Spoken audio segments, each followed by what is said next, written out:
This man probably needs no introduction to all of you, but this is Luther Campbell, aka Uncle Luke, aka Coach Luke,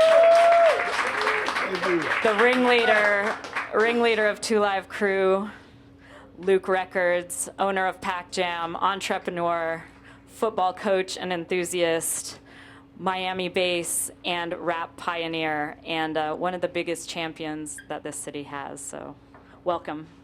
Thank you. Sorry I'm a little late. My schedule has been hectic this week. I just lost my father a couple days ago, so I'm not even looking at calendars. People are just telling me where to go at. So I'm sorry. I'm sorry to hear that, but thank you for joining us anyway. You're welcome. Yeah. I think that definitely speaks to one thing that we're going to be talking about today, which is your impressive work ethic and how you keep going no matter what's going on in your personal life. Yeah. But I kind of want to start at the beginning. I just finished your book last night. This is your new book, Luther Campbell, The Book of Luke, which will be available after the show, if any of you are interested. It's terrific. And in it, you talk so much about Liberty City, which is a neighborhood of Miami where you're from. Can you tell me and like the rest of the world what it was like to grow up in Liberty City, where it is, and what it was like when you were coming up there? Well, growing up in Liberty City, it was great, a great place to grow up. You know, it became tough times. You know, we saw things change. We saw, it was at one point it was just straight black and white, and then it became more Latinos in Liberty City as well as Miami. So just seeing the city just evolve from one thing to the next thing, to people moving, whether they're moving from Miami to Carol City, from Carol City to Davie to Broward, and this whole area right here developing into something that's great when it was just all warehouses and things. So, growing up, it was a beautiful thing. We were, I was just talking to a friend of mine the other day, talking about, as a kid, we would be on parks and we would be DJing on the park at Manor Park, which is called Charles Hatley right now, and going from there to Attapata Junior High and DJing and playing music, playing the Egyptian Lovers of the World and different, Herbie Hancock and different tunes like that, and then going from that, going to the park, playing on a Sunday and going to a skate ring on a Saturday and playing, and a lot of those different things we were able to do, as well as break artists. Once I started making some money, I said I need to put a teen disco here. And we eventually put up the Pac Jam. A lot of people, they call it the Hey Pac Jam junkies. Oh, we're going to get to that in a minute in a big, big way. Okay, yeah. We're not leaving out the Pac Jam whatsoever, because I have so many questions about that. But your parents are from Jamaica and the Bahamas, respectively. And I remember last time I was talking to you in March, you said that your mom would kick you out of the house at 9:30 and insist that you couldn't come home until 4:30. Oh yeah. I mean, if you know anything about island parents, they're all about working. Like I say, my mom was Bahamian, dad was Jamaican, so that our household, what they call was a cross household, and that made everybody you talked about politics, but at the same time you had to work. The work ethics was serious. I mean, I was the baby of four brothers, all my other brothers. We got Navy pilots to guys who was who's who. You name it. I call them all astronaut brothers and things like that. Everybody went to college but me, because I used to sit there and listen to all the horror stories about college. So I was like, I don't want to go there. I'm going to go get me a job. Well, I was wondering if when you couldn't come home until 4:30, if you were actually working or if you were doing other things. That was after you finished high school, because I decided I didn't want to go to college. It was like, okay, well, if you're going to be here, then, you're going to have to leave 8 o'clock in the morning and then you can come back at 4:30. You're gonna leave here. You ain't gonna be sitting up in this house like here. 'Cause I feel like I would just be like messing around and playing video games and Oh, no. going to Taco Bell or something. No, you had to go get the paper and actually go look for a job. And then after a couple of weeks, you had to bring some money home to pay some bills. Other than that, you got kicked out. What was the worst job that you think you ever had? The worst job I had was when I was a kid. I used to, in the summers we used to go to Miami Beach because I played football, and they would give us jobs. And I actually used to ride the back of a dump truck and go pick up trash on the side of the road at Miami Beach as a kid. So that was probably the worst job, being on the back of a dump truck. I'm at this young age, not 18, not a grown man, getting the trash off the side of the road. But that was the worst job. But now I can go through different alleys that people don't know about to avoid the traffic when I'm over there. Way to look on the bright side. But originally you had wanted to be a football player, right? Yes. I wanted to, my whole thing and ended up going to high school on the beach was, going to high school in Liberty City at, not high school, but elementary, Archerville Elementary. Then, they used to have this test they call the presidential test for scholastics and all. And we used to take the test, and the guys from Miami Beach would come and look at who could run fastest, who could jump the highest, and then they would then recruit us to go play football at Noah Optimus at Flamingo Park. So that's how I ended up over there. And, they wanted me so bad that they would pull a bus in my backyard to make sure I got on that bus. They end up going over there playing football. So I ended up playing football until I got to the age of in the 11th grade. A coach came back. A guy who played in the NFL blew his knee out, came back and said, "None of you guys are going to make it to the NFL." And then he said, "Well, it's only 1,100 people that's in the NFL and 10,000 people coming out every year, so the chances of you making it is slim to none." And the light went on, and I stopped playing football right then and started focusing on my education. Do you ever regret that? Do I? No. I'm happy he did say that. I'm happy he told me that, but the part that he left off, and the reason why I'm so involved with youth sports right now, was because he didn't say that I could get an education by it. I can still play football, and this football will pay for me in college, and I won't have to be like my brothers that are calling every day for money. Mom, send money. If he'd have told me that, then I would have stayed playing football, and I'd have ended up, hopefully getting a college degree and be able to do probably more bigger and better things. So that's why I'm so involved in youth sports right now today, because I tell these kids that are in the city that come from these disadvantaged households, and these kids are not kids that have a 2.0, 2.2. Well, they have a 2.0. I encourage them to get 2.5, and study for the ACT, SAT test. That's why I'm so involved in the school system and getting rid of FCATs and things like that, because it don't prepare them to take that test to qualify to get in school. But I'm sure you're not telling them, hey, you're never going to make it in the No. NFL. I'm telling them to take this opportunity because Miami is a hotbed for football, and they'll take this third string guy at a D3 school. You can be able to get an education and come back and be a productive citizen. So you're off like, okay, now I'm going to get an education, never mind football for a minute, but then you get really into DJing. Yeah. How did the DJ bug grab you? Well, the DJ bug grabbed me because and when did it? Were you already out of high school? Yeah, I was still in high school. I used to sit there listening to the radio a lot, just like every other kid. But I had some Jamaican friends that lived across the street, some straight Rastas.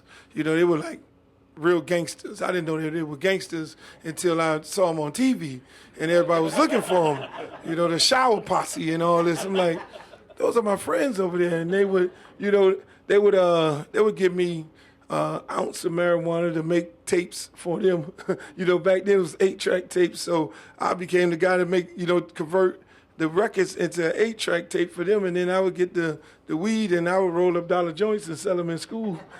At that point, I knew I was an entrepreneur. I was like, okay, I'm all about making money. And so I eventually fell into that because, I just loved it, spinning the music, and then I started mixing the music, and then I started having dances in the front yard by playing these different reggae tunes and every other tune. So you were making mixtapes for the Rastas. What kind of things were on these mixtapes? Oh, man, you name it. From Bob Marley to Don't Bend Down to you name it. You name it. It was all kind of reggae.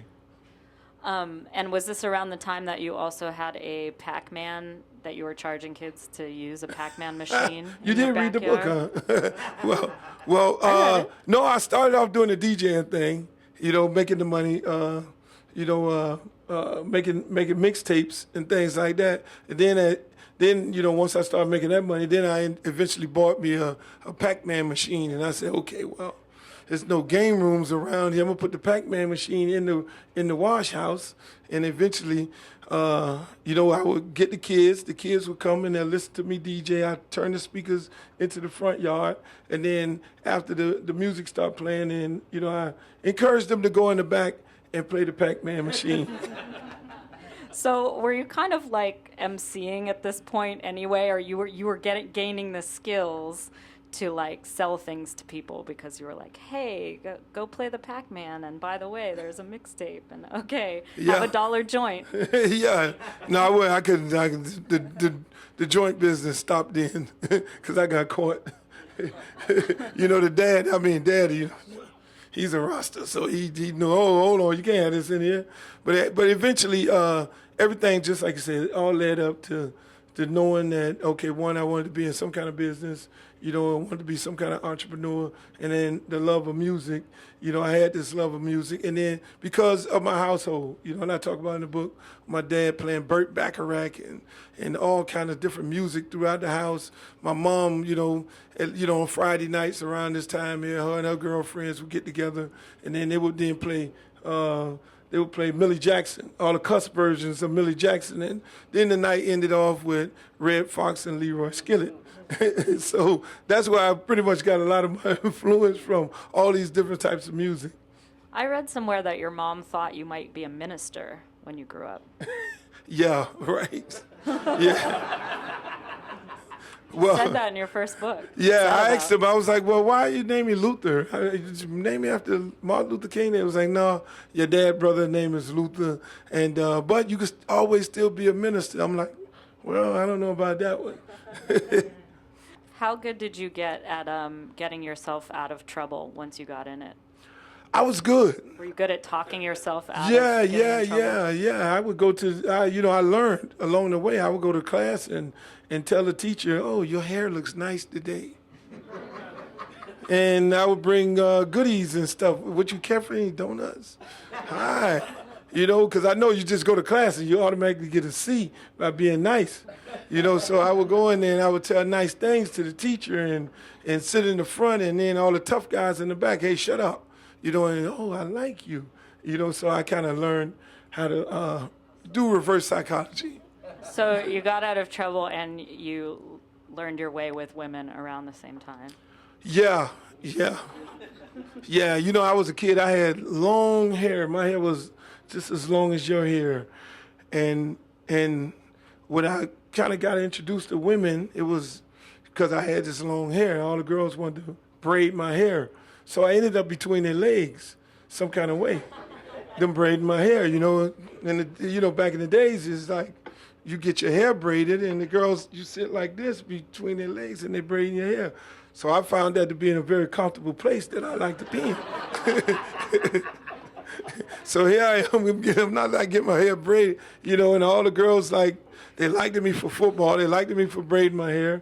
But then one thing I did learn was, I learned that girls are either going to like you or they're not going to like you. So there's no reason to lie to girls. So I kind of pride myself on never telling a girl a lie. Even to marrying my wife, You don't have to lie. If they like you, they like you. And my friends would be sitting there lying, oh, I love you. Oh, this is my girlfriend. You're the only one. I'll be like, no, we're friends. And I like a lot of girls, so until I get committed, then we're friends. So don't get, so it was all about being honest. Man, we're like 10 minutes in and you're already dropping so many knowledge darts. It's better to be honest. Just say you're friends. So I was wondering. And get your hair braided.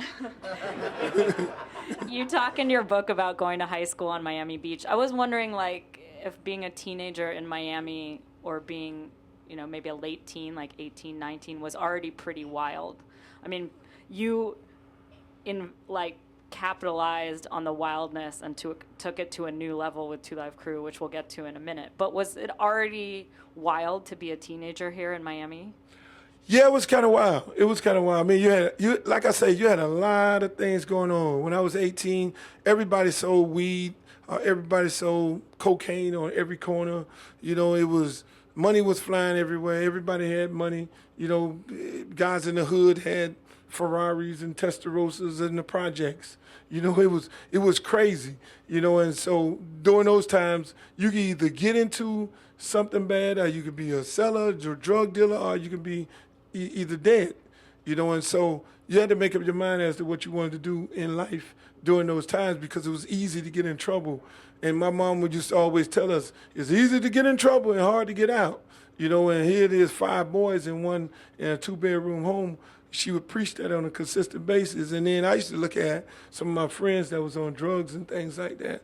And I'd be like, look, these guys, y'all looking like zombies. So I pride myself on never taking drugs. I smoked 1 joint in my life.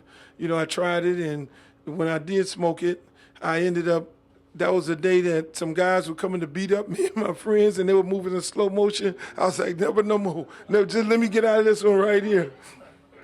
And that was it. So it was wild back then. And what about the sex aspect of the high school parties? Were people more prudish back then, or was that crazy too?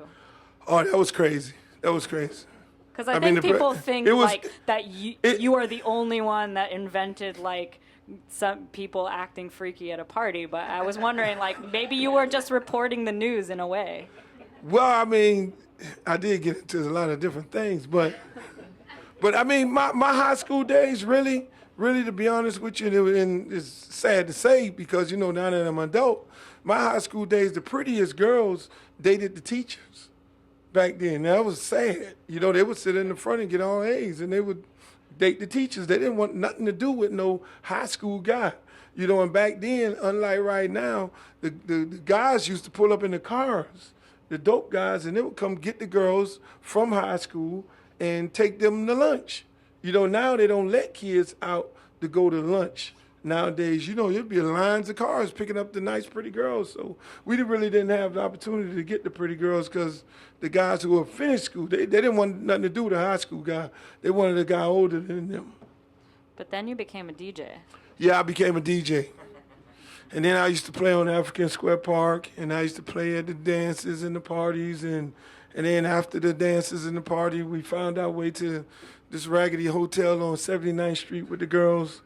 The groupie girls. Afterwards, they wanted to be with the DJs, and that's when the party started. So the groupies were happening even in the Pac Jam days. Oh yeah. You're a top of the line DJ when you ghetto style DJs, and you one of the top DJ groups. You had girls that would follow you, and the roadies. We had roadies, but we didn't know they were roadies until now. The guys who would pick up the speakers, and they had girls, and everybody had girls. So I got introduced to girls at a very early age. So when I got deep into the music business, it didn't faze me at all. You had already been doing that for a couple years already. Been there, did that. So when you were playing in ghetto style DJs, what were the records that Luke had to play? Luke Skywalker. Man, I kind of introduced people. We had if you could imagine 24 speakers, all bass bands. If you could imagine 2,000 and 3,000 people on the park, and then another set of guys with 36 speakers set up across from you, and everybody playing the music at the same time. And then you organize it and say, hey, look, we'll play and then you'll play. So we basically battled. based on what we said out of our mouth, the slick comments that we would make on top. That was one part of it. And the other part of it was how deep your bass was. People would sit in the speakers and the fans would be the judges. So, you know, I would play, you know, you name it. I would play, just like I say, Herbie Hancock. I would play Dance to the Drummer's Beat, which was a song that you had to play. And then you, with playing that instrumental song, you would have to have something to say on top of the beat. You know, I would play Run DMC. I would play Tila Rock. You know, It's Yours, original concept. You know, Mantronics, songs like that. Before Miami bass would come around. And then we'd be on this mad search for any song that had more bass in it. And that's how I kind of introduced reggae to the people, because I was looking for more bass. The first song I played at a party was Don't Bend Down.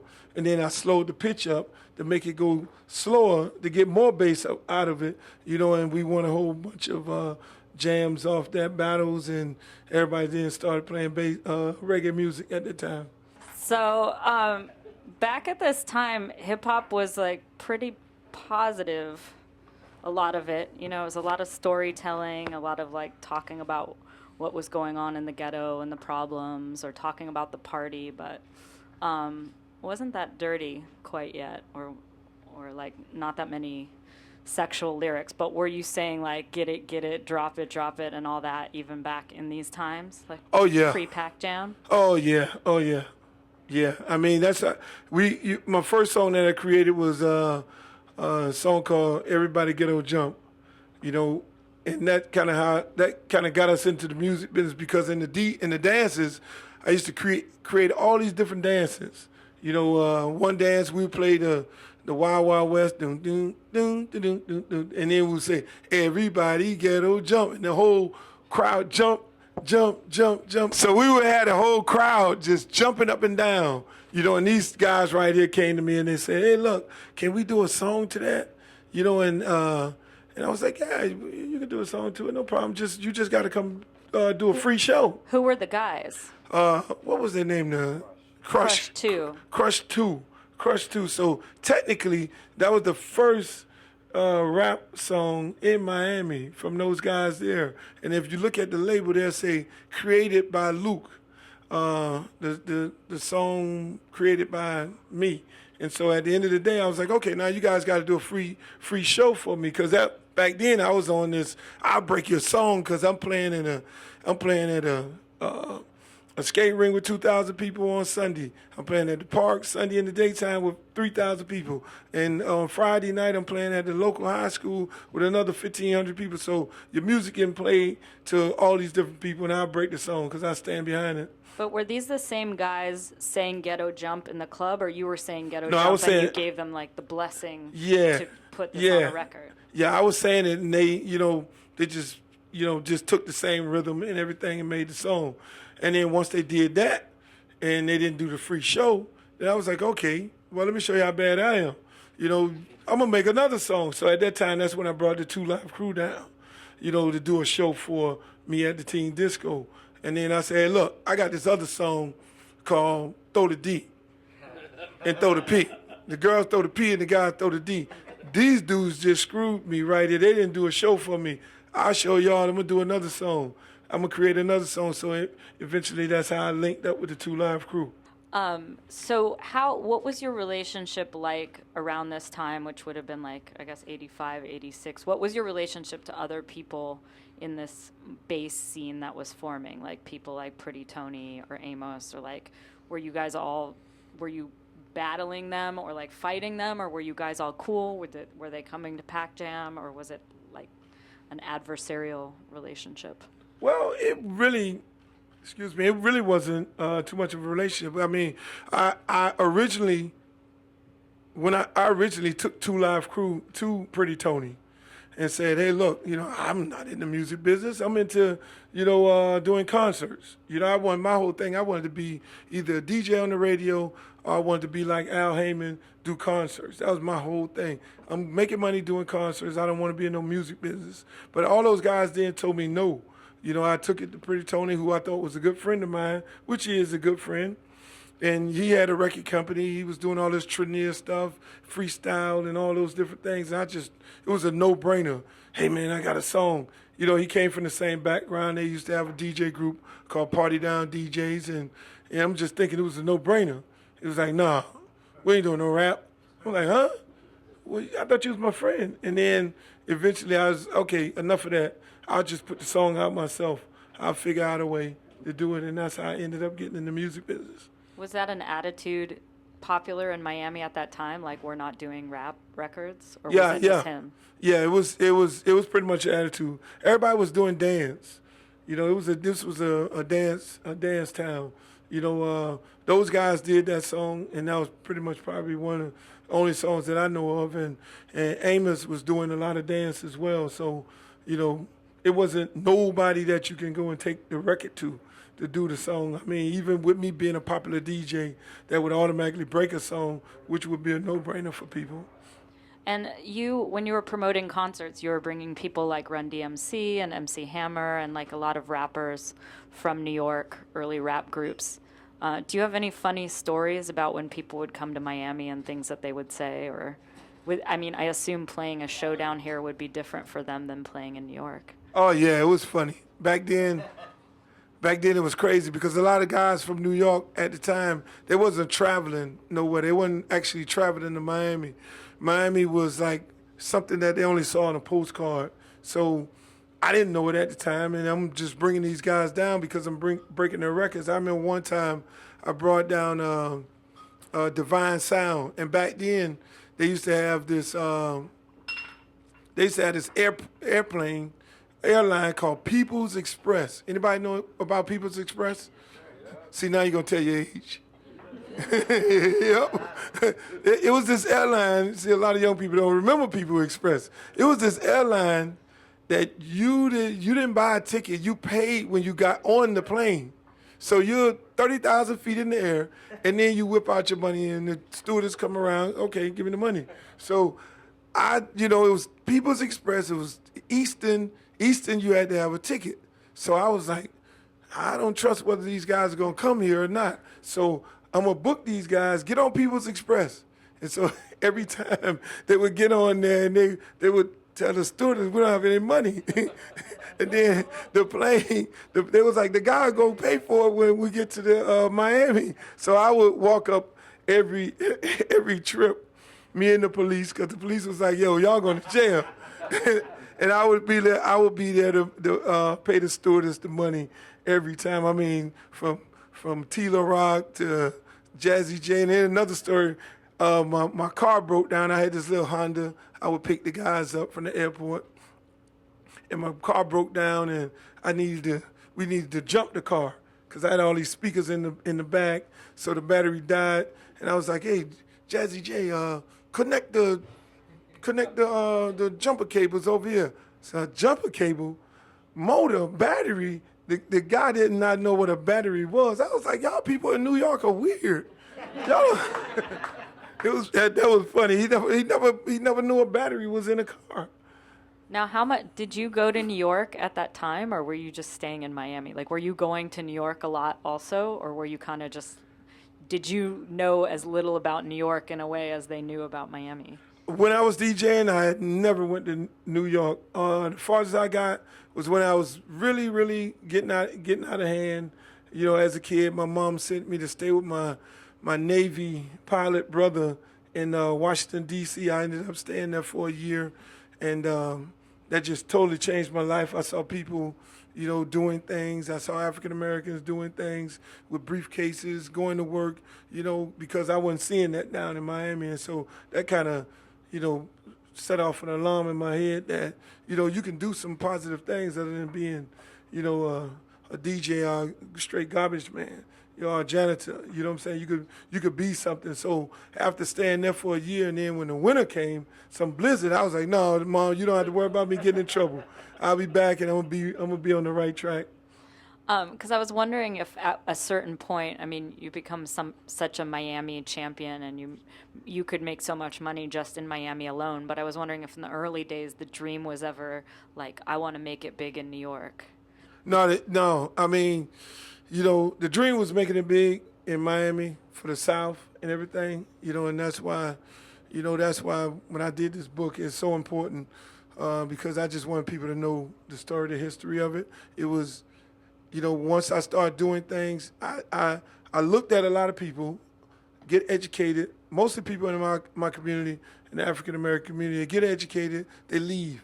They go to Atlanta, they go work in Atlanta, Detroit, somewhere else, New York, and everything. So I always said if I ever, get $2 over my lunch money, if I ever become successful, I'm going to stay here and hopefully inspire other people because it was so easy. I was offered jobs, run major record labels in New York. I started getting into the movies. I started doing movies, and they wanted me to move to California. Okay, if you're gonna you need to be serious about the movie business. You can keep your record company here, but then there's gonna be times where you're gonna have to be on a set for 4 months. And I had to make that sacrifice. I had to make that decision. No, I'll just do some movies, and I'm going home. And I just didn't. I wanted to be here to hopefully inspire other kids and to be involved in the music industry in the same way I was. On the note of anticipating people's needs, let's talk about Pac Jam. Oh. So, in your words, what was Pac Jam's first incarnation, the Pac Jam teen disco? Oh, man, Pac Jam grew. It grew with me. Pac Jam started out, we started doing, like I say, skate rink. We would go and rent a skate rink that was doing bad on a Sunday night, and we would call that the Pac Jam. And then we started making more money, and then the whole goal was to get our own teen disco and not go rent other people buildings. So I ended up getting we purchased the Pac Jam on 54th Street and 12th Avenue. How much did it cost you? We were actually paying rent, not purchased. I'm sorry. We were leasing the building. The rent probably was about $500 a month. So this was 1986. This was right? 1986. When you look at the album cover, the first album cover, you see us in the back, with my underwear on my head and my drawers on and my hurricane jacket. That was actually in the back of the original Pac Jam Teen Disco, and it was a teen disco on the weekend.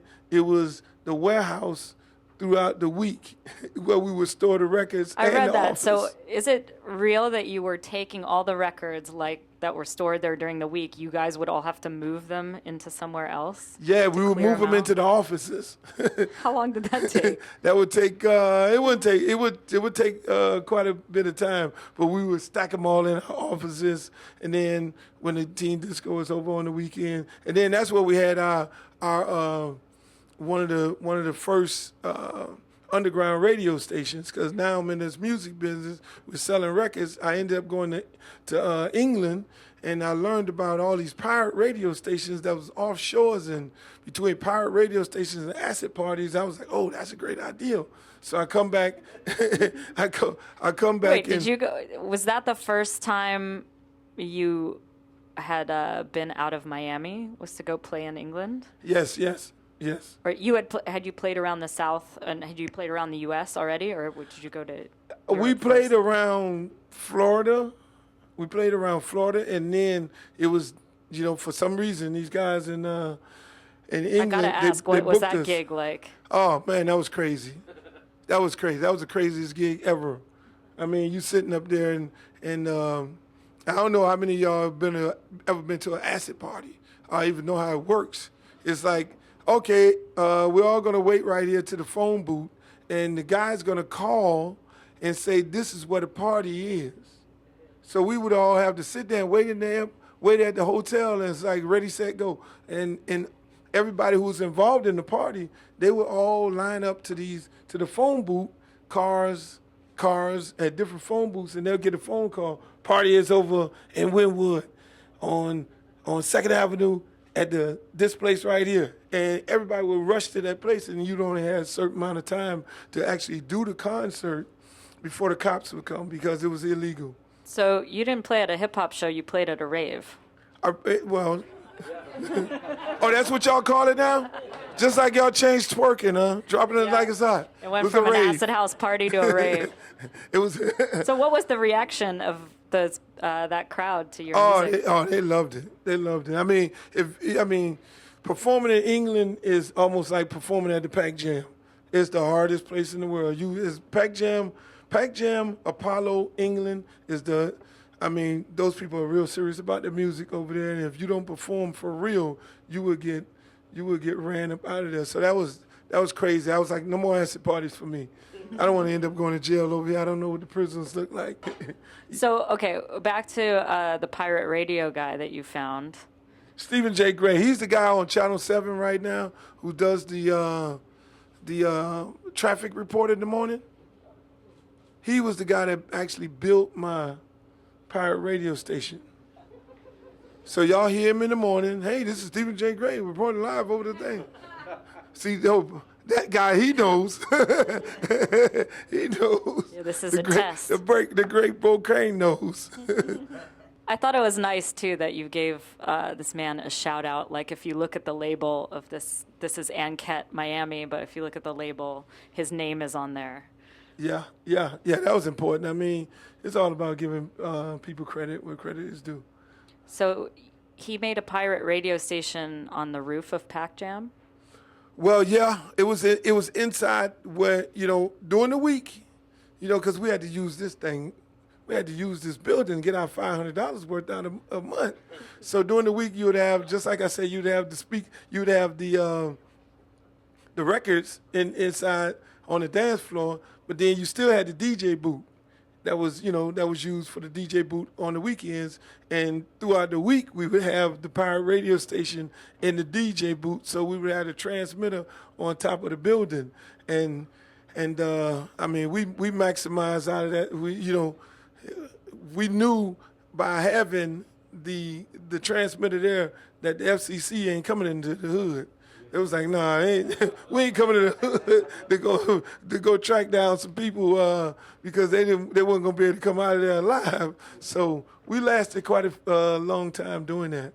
It strikes me that some of the things that you were able to do in terms of pressing records and distribution and having a pirate radio and having this crazy teen disco were simply because they're either the law enforcement just didn't want to deal with it, or there were budget cuts, or the records were cheaper to press in Miami. It was like very do-it-yourself because nobody was really regulating it. Like you might not have been able to do all of those things if you were living in New York or somewhere else where it was more more systematic. Yeah, it was. I mean, like I said, growing up as a kid here, I had no knowledge of the music business itself, but then there were record companies here. There were just TK Production. There was Bo Crane's company, Pandis. You had a lot of different companies. So at the same time, but you would be able to go to the pressing plants, and they understood somewhat about distribution. I didn't know anything about it. I would go to this guy and get all my information named Fred Hale. God bless his soul. Fred was the first record guy that I ever met in my life, and the first gay guy I ever met in my life. And Fred would tell you he's gay. Back then being gay was like something different. And everybody loved Fred. And Fred was a knowledgeable guy. He would sit there and break it down, and him and his partner Jerry. And then you would get more education. And when you go to Jerry Basson, that's like going into the Godfather movie, right? He knows. That's like you'll get a whole nother education when you go over there to Jerry Basson. So I kind of learned the business, through all these guys about distribution. And then being a little intern at 99 Jams, I kind of learned how records got played. And I would talk to all these record promoters that would come in, like Bo, like different guys would come in, and they would, tell me how these records are getting played around the country. Jerry Jarvis, his record pool, him telling me that there are other record pools around the country similar to what I do right here. You just got to tap into these same people. Seems like Jerry Russian, who was the program director at 99 Jams, was an important person in the Miami bass, the breaking of Miami bass. Was that somebody that you were friendly with? Oh, yeah, I was real friendly with him. You know, I would be hanging around the radio station because I was just, you know, like a little intern. You know, and that's why I always encourage all my artists, you know, whether it's, you name it, whether it's Pitbull to Trick Daddy or whoever, be nice to the intern. Because the intern eventually is going to end up being the PD. It always happened. Or the music director. And he will remember you 3 or 4 years down the line. And like, you know, Jerry was a good friend of mine. I mean, he taught me a lot. He would make phone calls around the country at other radio stations and say, look, support this. You know, if they could play the records, 9 times 10, early on, they couldn't play my records until I started making R&B music with groups like H-Town and stuff like that.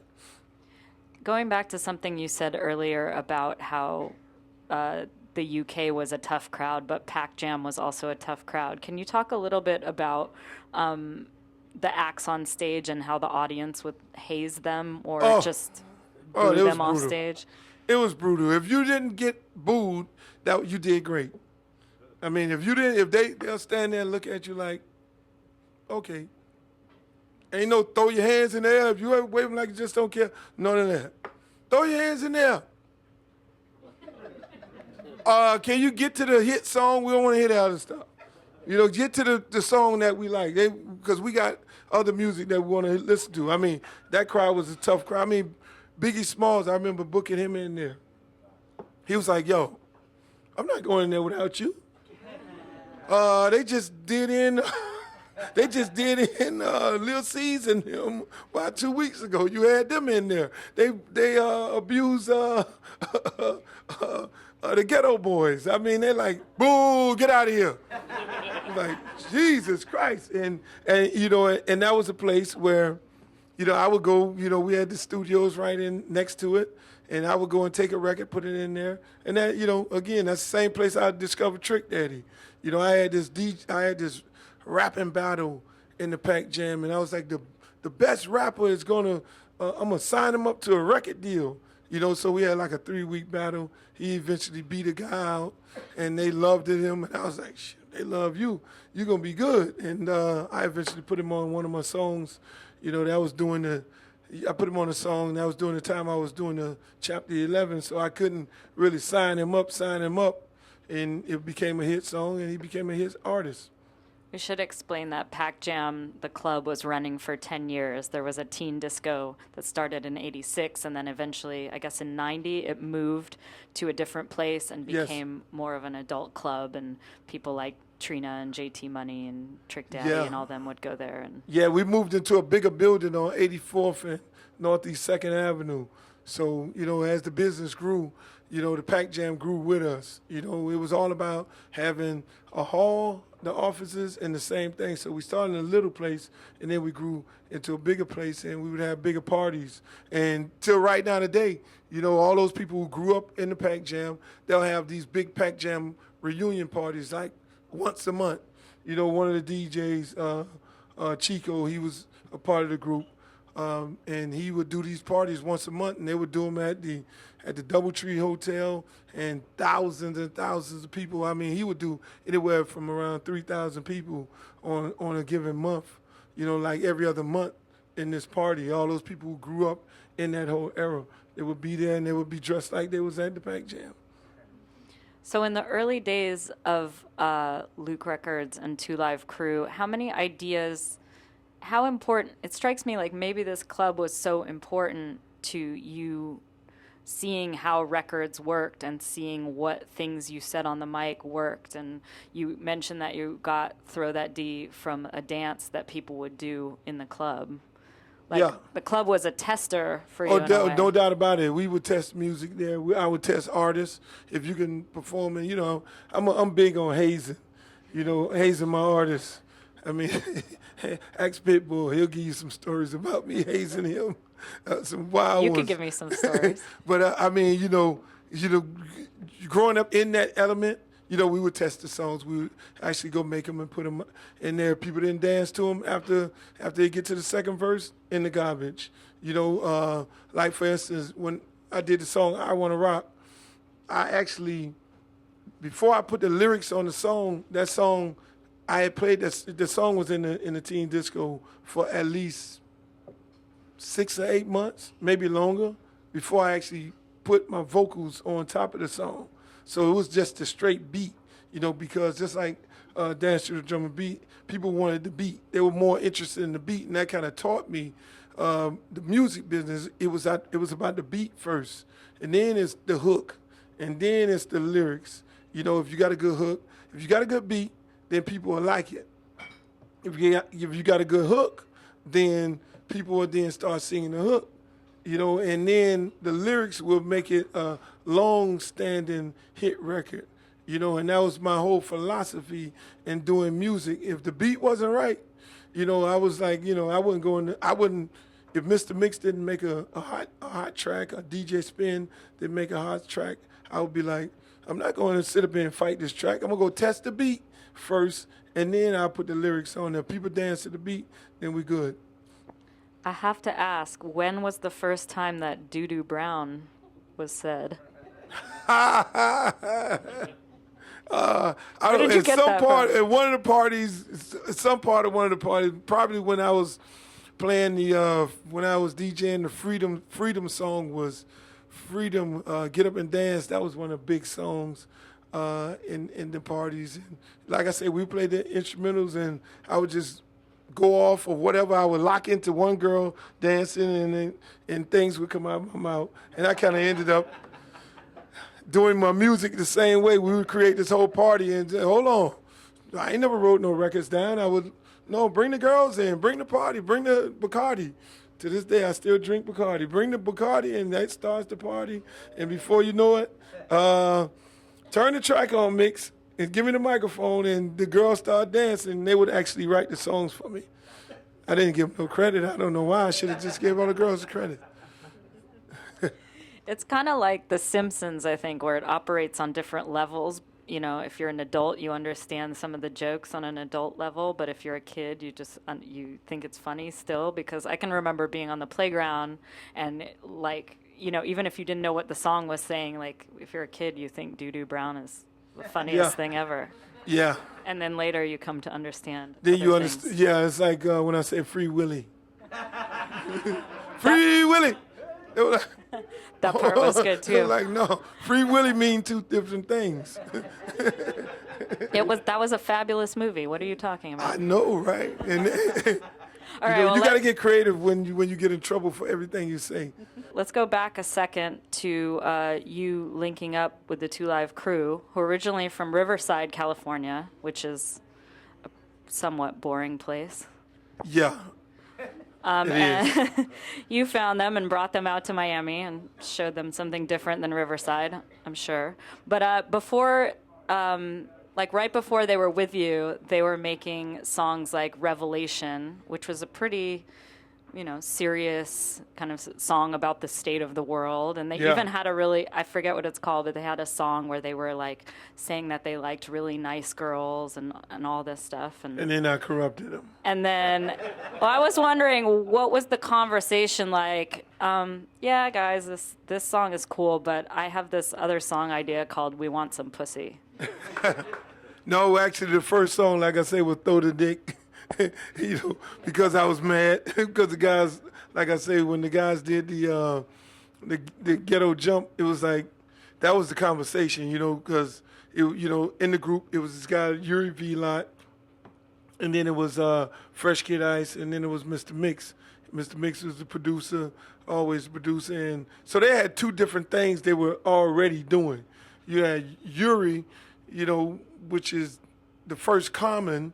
That's why I would say, hey, Two Live Crew was conscious than anybody would ever think, just like you say, with that song that he had on there, Revelation.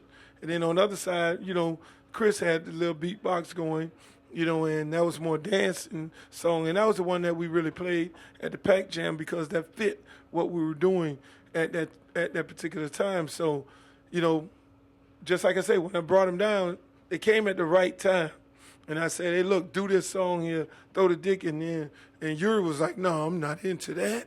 I'm into astrology and the world, and it's all peaceful. I'm not doing that. It was like, Chris was like, okay, well, I'll do it. And then he eventually, I gave him the idea, the concept, said, here's the dance, look at it. And then that's how he came up with the lyrics of the actual song. And Mix, came up with the music. And then, we was like, hey, man, we got some famous comedians around here. And he was in the comedy like I was. Dolomite, Leroy Skillet, all that stuff Bo Crane was putting out. He was the one corrupted. That guy right there, the white guy. He was putting all those he was putting blowfly and all that, So when Mix was like deep into that. And so that, I was like, yo, we got to make it different. We don't want to make it the same way like every other hip hop. We got to be different. We got to be Miami. And so he would add the up-tempo to it. And then at the same time, he put the comedy in there. And that So was you all would sample those records? Yeah, he sampled those records. Mix was really, really, really creative. All I would do is just give him an ideal. Him and the guys, I was like, okay, we're going to make the song, throw the D. Okay, cool, let's go. And then they would they would tell me the lyrics. And I was like, okay, that's the dance, describing the dance. And he would have the beat. And when I heard that Aunt Esther screaming in, I was like, boy, we going to get in trouble? Nah, don't worry about it. That's Aunt Esther, and it became a hit song. So you're the one saying, oh, don't worry about getting in trouble. No, Mix told me, though, we were not going to get in trouble for sampling. I didn't know anything about sampling. Well, let's hear a little bit of We Want Some Pussy. I can remember that in grade school, the two tapes that you had to hide from your parents were Guns N' Roses and Two Live Crew, and you had to hide them in the back of the closet. And also your record covers, they had like girls in thongs on the front. So it's like Guns N' Roses, you couldn't let your parents see the lyric sheet because the lyric sheet was like very vulgar and crazy. But yours, like you couldn't even let them see the front of the tape. No, that was a marketing idea that I came up with. And I used to actually release my songs, the albums, the same time. It would be a big release. If it was like Michael Jackson getting ready to release an album, I knew everybody would be lined up in the store. So the week before, I would release an album, and I would have a girl in a thong, a bunch of girls in thongs. And then, so now while you going to look for this Michael Jackson song, and you browsing, and oh, shit, this girl with a, this girl's with a thong, and oh, my, and then they get the record, and they turn it over the back and throw the dick. S&M. We want some pussy. What the hell? So it was like a little marketing thing. But it was where we were from. I didn't want nobody. I mean, I felt like it would have been real corny if I'd have been acting like. I looked at Ice-T. I love him to death. But Ice-T was from California. He always acted like he was from New York. Hung out with Bambaataa and all these guys. And I was like, I don't never want to be like Ice-T. We're from Miami. Everybody in Miami, we go to the beach. The women wear thongs and the women wear bikinis and we party jet skis and all these different things. And we don't have no stickers on the wall. We don't do no break dancing. We booty shake. This is Little Havana.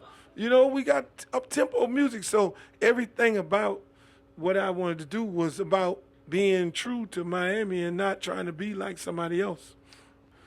Did you ever go on tour with or hang out with any like heavy metal guys or rock guys?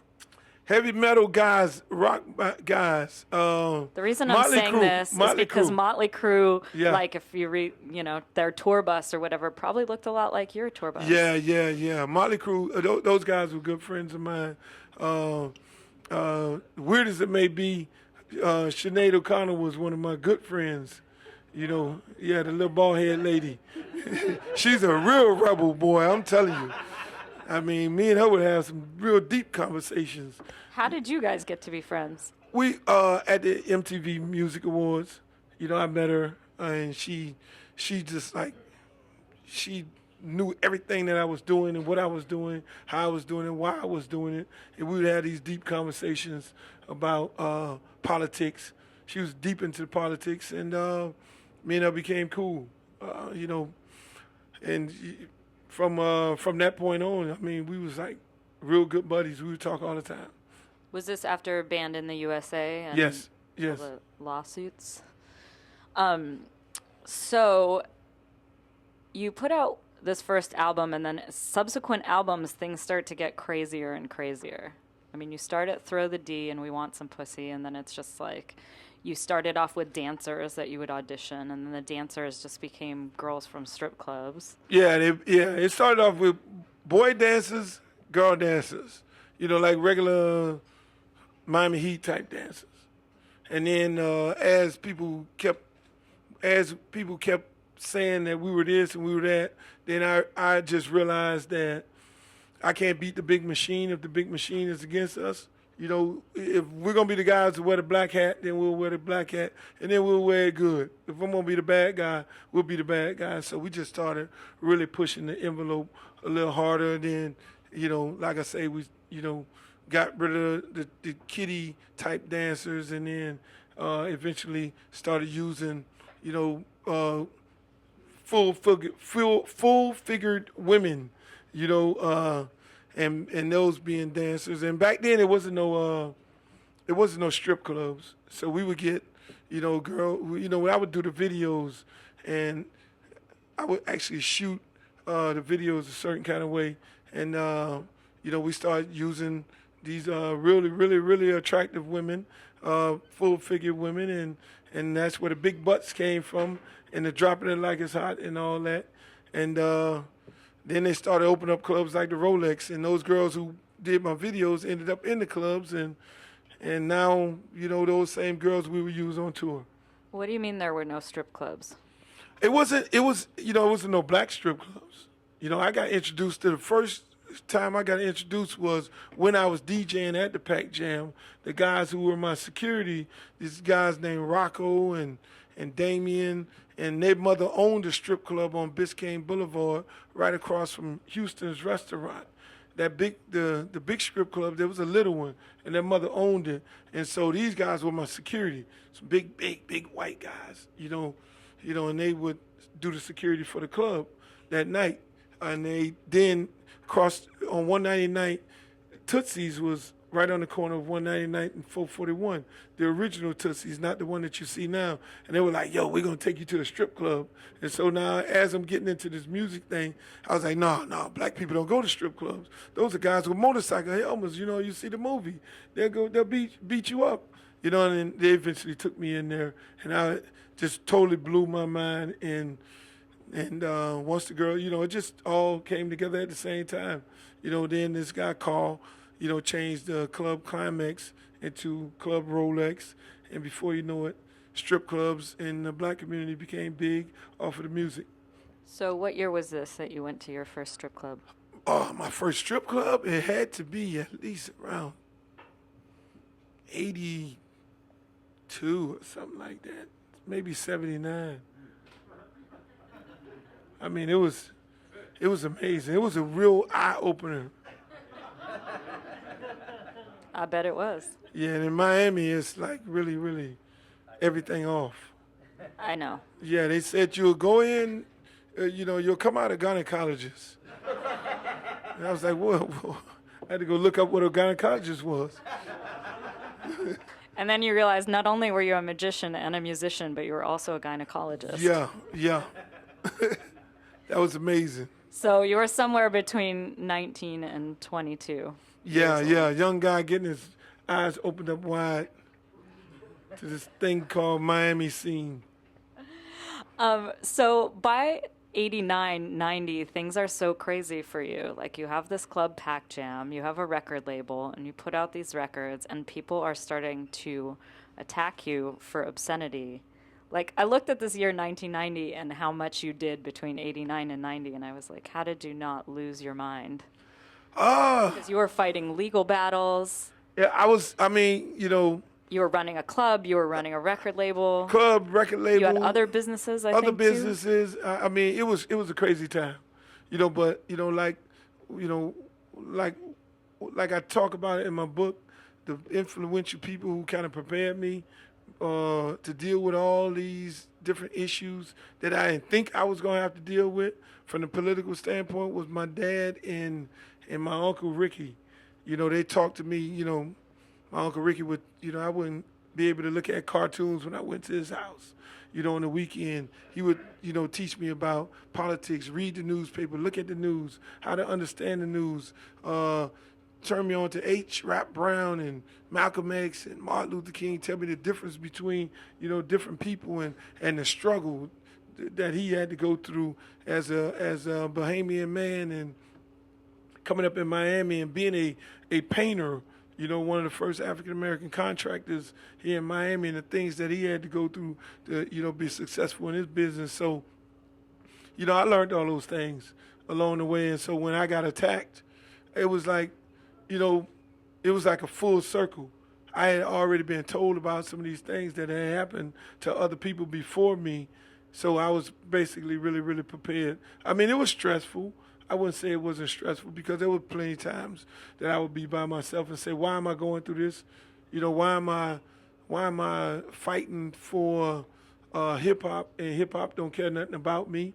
It wasn't a case of going to jail, when we lost the original obscenity trial, when the federal judge said this song is deemed to be obscene. I wasn't going to jail. I put myself in a predicament where I end up going to jail by going to sing a song that a federal judge had just said it was obscene because I believed in free speech, and then I believed that it would be other guys before me, and if I leave this on the record, it would be case law, and most of us understand case law. If it's still on the books, then they could take off a Lil Wayne record, a Drake record, NWA record. They can take any record off the shelf because precedent would already been set. And I could see lawyers and state attorneys and people using this to take whatever hip hop song they wanted to take off the shelf. So I went back and got that, overturned in appeal. And I thought that was, thank you. I thought that was very, very important. More important than the case that we won in the Supreme Court. So probably everybody in this room knows, but if somebody outside is not familiar, you were in a legal battle with the governor of Miami and the sheriff of Broward County, who were calling your music obscene and pulling it from stores, and it was ruled obscene. But another person might have just stayed home and fought their legal battle, and instead you went on the road playing your shows and being like, fuck the police, and I'm going to do this really dirty show, and doing this all around the country in various cities. I was wondering, was there a moment while this obscenity thing was going on before you went on the road where you were like, maybe I should just chill? No, not at that time. I was like, oh, take me to jail. I was like, oh, no. I mean, I went from businessman and then I ended up becoming this rebel. I just was like, okay, you could take me to jail. I remember going to Cincinnati, and the police chief came to the airport. No, he came to the in-store where we were doing. If you sing these songs here in Cincinnati, I'm taking you to jail. I was like, well, you need to get your jailhouse ready because I'm going. And I would go to different cities, and the same thing. I would not have a problem with going to jail, and again I would go back. We would go back to the studio, and we would make a song harder than the song before that. And it just became me against us against the government. And we should talk about the Acuff case, Acuff Rose versus Campbell, which was probably, people conflate the two things together, but that was actually a separate legal case where you were sued by a music publisher of Roy Orbison because you did a parody song of, tell me the name again. Pretty Woman. Pretty Woman. What it was called, Big Hairy Woman? It was Pretty Woman. Yeah, we were, basically. Yeah, I did that song. We did that song, and again, just poking fun. How we ended up getting sued because, again, I got sued by George Lucas, who originally gave me a license, the username Luke Skywalker. All these Tipper Gore and her group. They looked at everything that we did, anything that we did, anything that we sampled, anything that was affiliated with me, that they could go and put pressure on somebody to come after us. So Roy Orbison, and that whole group and family, they just went and said, look, you got to sue them. How could you allow them to use the song, blah, blah, blah, and all that? And they would put pressure on them. They were forced to sue us. The same thing with George Lucas. Put pressure, they'll sue, they'll call different municipalities, governors, Dan Quayle, and everybody had something to say about Two Live Crew. And, eventually, we went, they sued us. They said it wasn't a parody, and I'm like, why are we getting sued? This is a parody. And my lawyer, Bruce Rogo, at the time explained it. At that period of time, you had everybody doing parodies. You had Will Alkovich doing Michael Jackson. You had this guy, Bobby Jimmy, doing different parodies. You had everybody doing parodies. Saturday Night Live, every Saturday Night Live to this day, they did parodies. So we didn't understand that. I didn't understand it. So, it goes back to what my old man always said.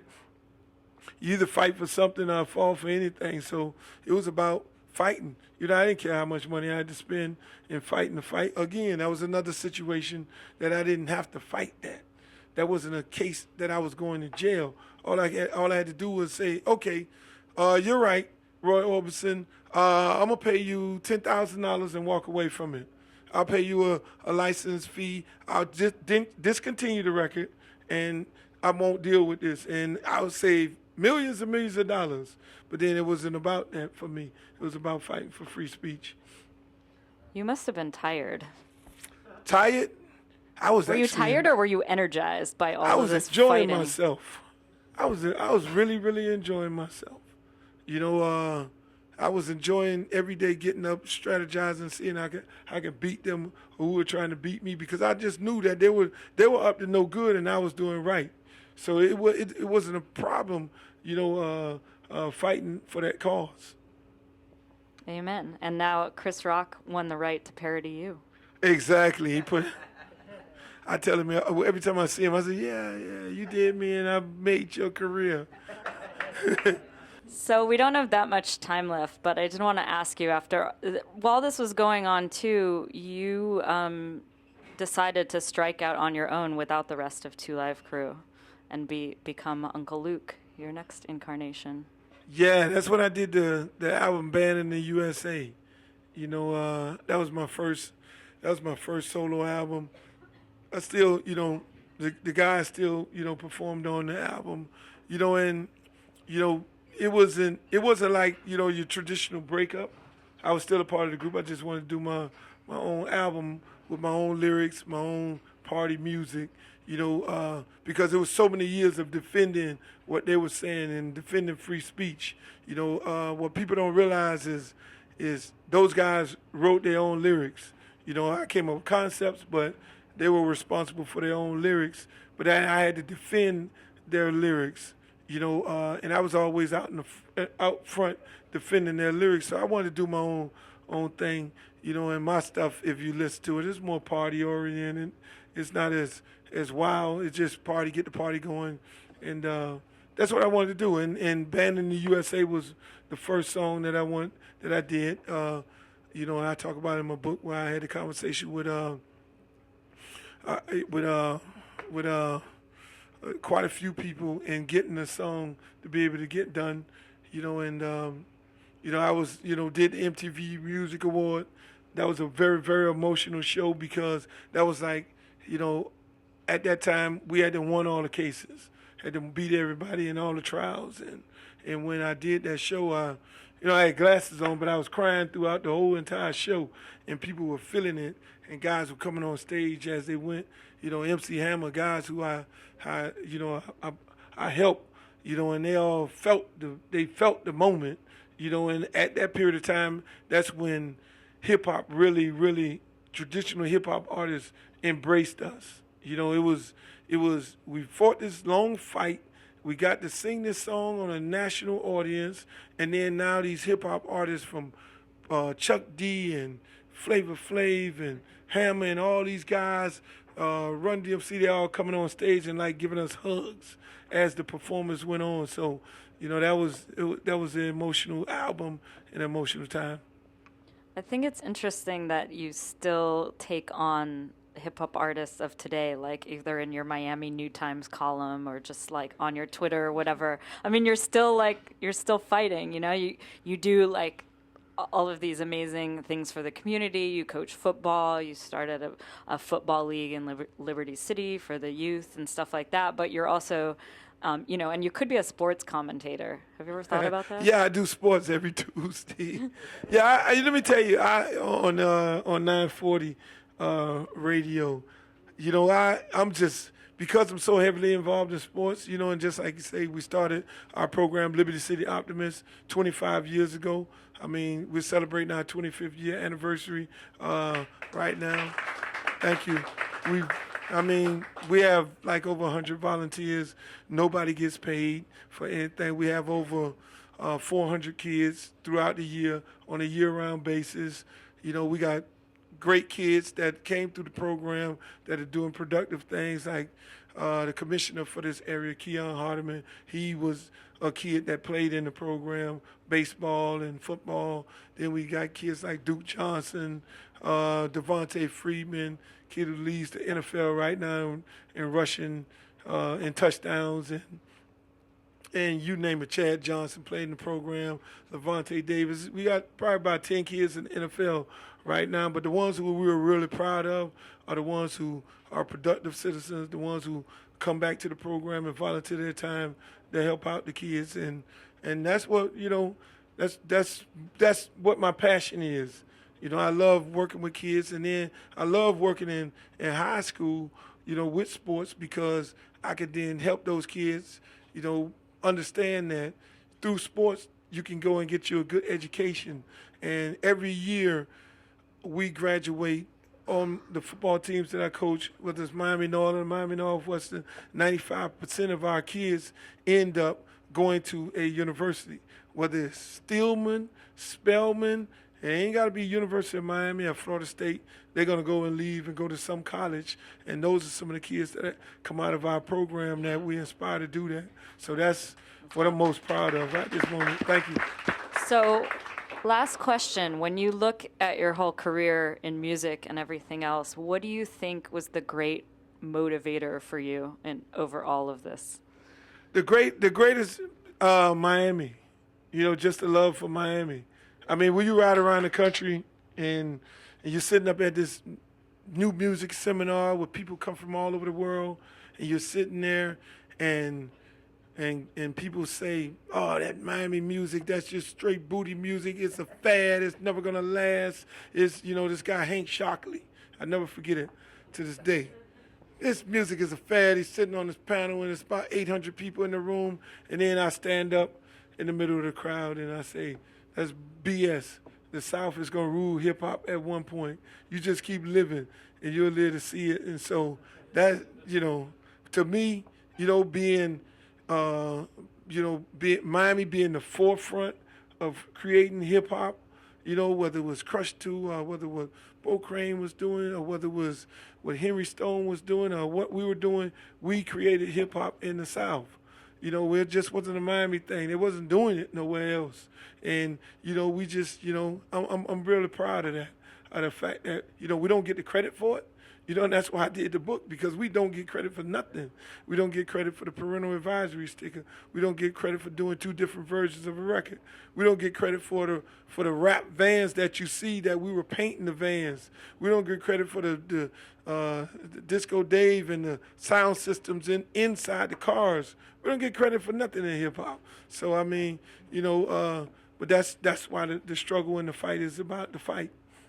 And if No.